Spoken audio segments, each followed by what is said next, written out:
Amen. Praise the Lord. Praise the Lord! Hallelujah. Ang pinakamataas sa pagpupuri, pagluwalhati, at pagsamba ay para lamang sa ating Diyos na buhay sa makapangyarihang pangalan ng ating mahal na Panginoong Kristo. Praise the Lord! Hallelujah! At ako rin po ay nagpabot ng dubling paggalang at pagrespeto sa ating beloved parents in the Lord, sa ating pag-aalala sa kanilang mga ginintuang turo at aral na ating dearly beloved Honorable Pastor Evangelist Wildy E. Almeida at sa ating beloved Assistant Pastor Lina C. Almeida. Greetings to all beloved Almeida family. Praise God. Magandang umaga po. At sa lahat po ng ating mga beloved preachers, beloved workers, at sa lahat po nating mga beloved brethren. Praise God. Purihin ang ating mahal na Panginoon. Hallelujah! Praise the Lord! Ako po ay talagang nagagalak at aus-pusong nagpupuri at nagpapasalamat sa mga oras na ito na binigyan po ako ng dakilang talagang pagkakataon na mapasalamatan ko ang ating mahal na Panginoon Kristo na kung saan medyo matagal-tagal na rin po. Dati-rati na sa Amoranto lamang po. Mga minamahal, subalit dito pinagpala ako ng ating mahal na Panginoon. Sa mga baguhan at sa mga bisita, dito po pinapatunayan ng ating mahal na Panginoon Kristo kung gaano siya katotoo. Praise the Lord. 1999, ako po'y unang nakaating sa dako po ng Cunita Astrodome. Sa kadahilanan po nung aming kapitbahay na mayroon siyang sakit sa bato. At nang siya'y nakaatin dito, pinagaling ng ating mahal na Panginoon. Yes, amen, hallelujah. Kaya kami po'y nagtaka. Yun po ang dahilan na ako'y umatin. Paano siya pinagaling? Sa pamamagitan ng pagpupuri at sa bautismo sa tubig sa pangalan ng ating mahal na Panginoon Kristo, sa unang panalangin, pagluhod, pagsakripisyo ng ating beloved parents in the Lord, ating beloved amen, Honorable Pastor Evangelista Wildy Estrada Almeida. Talagang totoong pinagaling ng ating mahal na Panginoon Kristo. At binago ang kanilang mga buhay. Wala nang bisyo. Sa madalit sabi, mga minamahal, ang abang lingkod, napakaraming problema. May mga bisyo. May isang magandang trabaho. Naka 13 years nga po ako roon sa company na yon. Subalit, ang aking kinikita, mga minamahal, ay parang bula na naglaho, walang naipon, mga minamahal. Magulo ang aking buhay. Lagi kaming nag-away na aking beloved wife. Ilang bisis na siyang nagsasabi na ako'y iiwanan na. Nagbabalot-balot ng kanyang mga damit, subalit hindi ko po binigyan ng pamasahe dahil ayaw ko pong maghiwalay kami. Dahil may anak na po kaming isa. Nung time na yon. Salamat sa ating mahal na Panginoon Kristo, mga minamahal. Nung aking talagang hinahanap yung peace of mind at kapayapaan na ang sabi ko nga nung araw, maraming mga gawain na nagsishare, sabi ko na sa tawang pagbabago. Subalit nagkakamali ako. Walang ibang magbabago kundi ang ating mahal na Panginoon Kristo lamang. At napatunayan ko dito po sa gawain ng Jesus Miracle Crusade International Ministry. Dito totoong binago ang aking buhay. Mula nung ako'y nagpabautismo sa tubig sa pangalan ng ating mahal na Panginoon Kristo, mga minamahal ko mga kapatid, ako'y nagtaka. Wala na akong ganang uminom. Wala na akong ganang magbisyo, mga minamahal.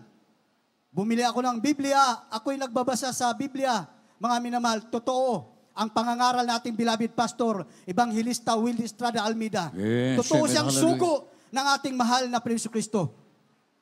Na ang aking buhay nung araw, hirap baguhin, mayroon akong mga New Year resolution, mga minamahal. Subalit walang pagbabago. Ako'y nagtaka dito. Bigla akong nawalang ganang magbisyo. Ibig sabihin, totoo ang Diyos sa Jesus Miracle Crusade International Ministry. Yes, amen, hallelujah. Napakaraming patunay ng mahal na Panginoon sa aking buhay. Napakabait ng mahal na Panginoon. Nang mga panahon na yan, mga minamahal, hindi lamang bisyo ang nagpahirap sa akin. Bakit mga minamahal, nakakahiya mang sabihin, sa company yung peace slip, mga minamahal na ibibigay sa akin, talagang dadayain ko pa yan. Nung panahon na yun. Ang ibibigay ko sa aking beloved wife, karampot na lamang, mga minamahal. Ganun po ang aking buhay. Salamat sa ating mahal na Prince Kristo. Salamat sa panalangin ng propeta ng Diyos. Di man ako karapat dapat, inabot po ako sa kanilang mga panalangin at Yes, amen. sakripisyo. Hallelujah. Totoo po tayo dito mga minamahal. Totoo po ang Diyos na ating sinasamba. Hallelujah! Alam niyo mga minamahal ko mga kapatid, sabi ko nga hindi lang bisyo ang nagpahirap sa akin. Meron akong karamdaman na migraine, ulcer at insomnia. Pag yan ay umaatake sa akin mga minamahal, halos yung ulo ko, ididikdik ko sa siminto mga minamahal. Subalit salamat sa ating mahal na Panginoon Kristo. Pinatunayan sa akin, sa sarili ko, na ang gamot pala doon sa mga walang panampalataya. Napakinggan ko ang mga patuturo rito, klase-klaseng problema, karamdaman, pinagaling ng mahal na Panginoon, inayos ang mga problema. Mga minamahal, Yes, isa po amen. ako niyan. Sa kinahabagan ng ating mahal na Panginoon. Yung aking migraine, ulcer, insomnia, talagang totally pinagaling ng ating mahal na Panginoon Kristo. Wala na Yes, pong amen. gamot. Hallelujah. Mula nung ako'y napabilang sa gawain ito. Ganon po katotoo ang Diyos na ating pinaglilingkuran, mga minamahal. Bagamat may mga tinatawag na trials, pagsubok, natural lang po sa ating buhayan. Upang patuloy po tayong kahabagan at lumapit sa ating mahal na Panginoon. Dumanas din po ako ng problema, mga pagsubok, sa aking pamilya, ang aking mahal na anak, imbis na 4 yan sila, 2 lang ipinagkalob ng ating mahal na Prince Kristo. Pero ang lahat ng bagay ay pasalamatan natin sa ating mahal na Prince Kristo. At alam niyo mga minamahal, kahabagan ng ating mahal na Prince Kristo, ang aking pamilya sa oras na ito, talaga tunay pong pinagpala ang aking mahal na mga anak, may maayos na pangangatawan, at talagang pinagpala ng ating mahal na Prince Kristo, walang bisyo. Nandyan po ang pagpapala na ibinigay ng ating mahal na Prince Kristo at ang aming pagsasama ng aking beloved wife. Talagang nandyan po ang kahabagan. Pinayapa po kami ng ating mahal na Panginoon Kristo. Ganun po magpala ang ating mahal na Panginoon Kristo. Mapalad po tayo na nandirito po tayo sa totoong gawain ng ating mahal na Panginoon Kristo. Mga minamahal, maiksi po ang oras. Hindi ko pwedeng isa-isahin. Ang panalangin ko po nung mga time na yon, nais ko po aking kapatid, ang aking loved ones, ay makapaglingkod din po ng totoo sa ating mahal na Panginoon. Dumating ang panahon na lagi po akong pangangaral po rito, pray and fasting. Mahal na Panginoon, aking mahal na kapatid, nais ko rin pong maglingkod sila dahil nasa bisyo. Tricycle driver, ibibilyar pa. Anong iuwi sa pamilya? Wala. Ang kanyang mahal na anak may sakit na hika. Payat na payat. Pero isa din po siya sa nanampalataya sa ibang paniniwala. Subalit salamat sa ating mahal na Prince Kristo, mga minamahal, habang akin siyang sinisiran, makipagdebate pa siya. Pero sabi ko, hindi ho ako nakikipagdebate. Hindi po itinuturo dito ang pagdidebate, kundi kapangyarihan ng ating mahal na Prince Kristo. Alam niyo mga minamahal, ang sabi ko sa kanya, ang Diyos ay nagpagaling ng walang bayad libre. Praise the Lord, hallelujah! Pinatunayan ng ating mahal na Prince Kristo ang kanyang mahal na anak, 3-year-old. Hindi ako nagkakamali sa time na yon, mga minamahal. Hindi makatulog. Ang sabi niya sa akin, pare-pareha lang. Sabi ko may Diyos na naghihintay na magpagaling sa iyong mahal na anak. Hinihintay na lang nila na mamatay yung kanyang bata, mga minamahal.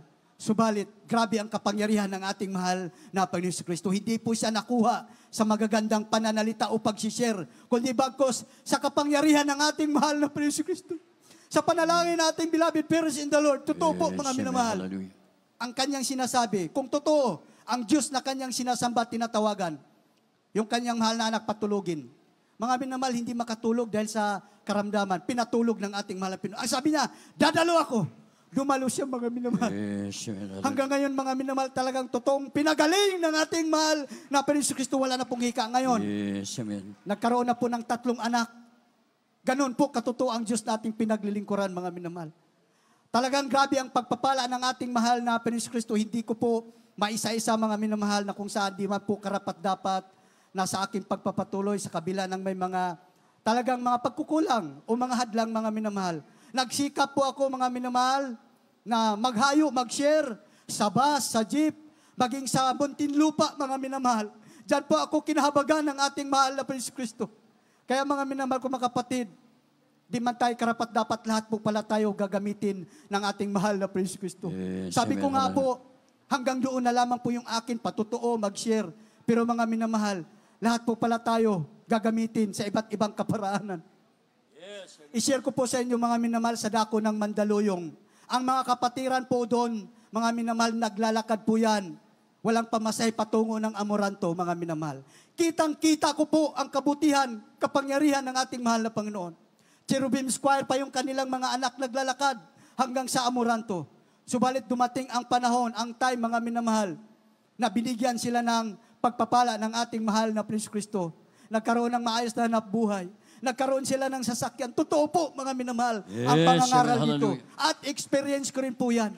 Kaya sabi ko nga, totoo po pala ang ating mga panalangin, tutugunin ng ating mahal na Prince Kristo. Dati-rati gusto ko ng sasakyan, pero mahirap mag-parking. Kaya sabi ko, ayaw ko ng sasakyan. Okay na yung motor. Nandyan po ang pagpapala ng ating mahal na Pinoon. Siksik, liglig na umaapaw. Totoo ang pagbibigay, mga minamahal. Huwag po kayong mag-alinlangan. Inyong abang lingkod nung araw walang wala, dahil sa problema, sa bisyo, dito mga minamahal, kinabagan ng ating mahal na Pinoon. Nagkaroon po ako ng salamat sa ating mahal na Prince Kristo sa aking small business na banana cake, mga minamahal. Ako rin po'y nagtaka dahil pinasarap ng ating mahal na Panginoon. Kilo-kilo lang nung una. Ngayon, mahigit isang sako na po yung aming kinukonsume araw-araw. At Yes, dati-rati amen, hallelujah. kumukuha kami ng saging sa mga palengke. Ngayon, nasa pair na po kami kumukuha, mga minamahal. Salamat sa ating mahal na Panginoon. Walang sapat na salita upang siya pasalamat. Yes, amen, hallelujah. Grabe mga minamahal, kung isa-isahin ko, hindi po tayo matapos-tapos. Isa lamang po, last. Ito'y grabing himala ng ating mahal na Panginoon. Ang aking beloved wife, sabi ko nga po sa inyo, 4 sila na aking mahal na anak. 2 lang po ang pinagkaloob ng ating mahal na Panginoon. Nagbuntis yung aking beloved wife, kumbaga premature, 6 na buwan. Ang akala namin manganganak siya. Dito po, hindi pinagbabawal ang gamot o hospital, mga minamahal. Ang sabi ko, sa hospital ka manganak. Dinala namin doon. Mga minamahal, ang sabi ng doktor, ultrasound. Nung in-ultrasound siya, ang sabi ng doktor, kaya pala nagdurugo siya, yung bata, patay sa loob ng tiyan at suhi. Mga minamahal, ang itinuturo dito yung panalangin, pagsusumamo sa ating mahal na Panginoon. Hindi po ako nahiya na lumuhod sa loob ng hospital. Mga minamahal, ang aking panalangin, ang bata, buhayin sa loob ng tiyan. Subalit, kung ano man ang kalooban ng mahal na Panginoon, wala tayong magagawa. Dumating ang time, dinala siya sa operating room, tatanggalin yung bata, hihiwaan. Bumili ako ng kumpletong gamit. Before bumili, mga minamahal, tumawag ako ng backup prayer sa pastoral. Ang sabi sa nakasagot, nasa hospital kayo, magpasakop kayo sa hospital. Kaya mga minamahal, bumili ako ng gamit. Subalit napakabait ng ating mahal na Prince Kristo. Pinatunayan muli sa akin, mga minamahal. Sabi na aking beloved wife, ganun din ang kanyang panampalataya. Hindi ko na po siya makausap, nasa loob siya lang mag-isa. Buhayin yung bata sa loob niyang tiyan. Sa loob ng tiyan ng kanyang mga minamahal, sa madalit sabi po, ang kanyang sinasabi, mahal na Panginoon, ilabas lang yung bata na normal, wag lang ako maoperahan. In short, tinawag niya ang mga doktor, Dok, tulungan niyo ako, ang bata lalabas. Nagtaka yung mga doktor, pinakita yung ultrasound. Paano lalabas? Patay, suhi. Subalit ang Diyos natin ay buhay. Makapangyarihan! Yes, amen, hallelujah. Nagtakbuhan yung mga doktor. Nag-isa yung aking beloved wife. Inilabas ng normal. Walang ibang tumulong kundi ang ating Diyos na buhay. Sa makapangyarihang pangalan ng ating mahal na Prince Kristo. Totoo po, mga minamahal. Kung nasa oras tayo ng kagipitan, walang ibang tawagan. Ang ating mahal na Prince Kristo po lamang. Totoo po ang ating mahal na pastor. Beloved Mama Mother. Yan po ang katotohanan. Mga minamahal, kaya grabe po ang aking pasalamat sa ating mahal na Prince Kristo sa mga oras na ito. Ang aking loved ones, kapatid, pamangkin, mga minamahal, kahabagan sa probinsya, ginagamit na rin po. At inyong abang lingkod, kahabagan din po, di man karapat dapat.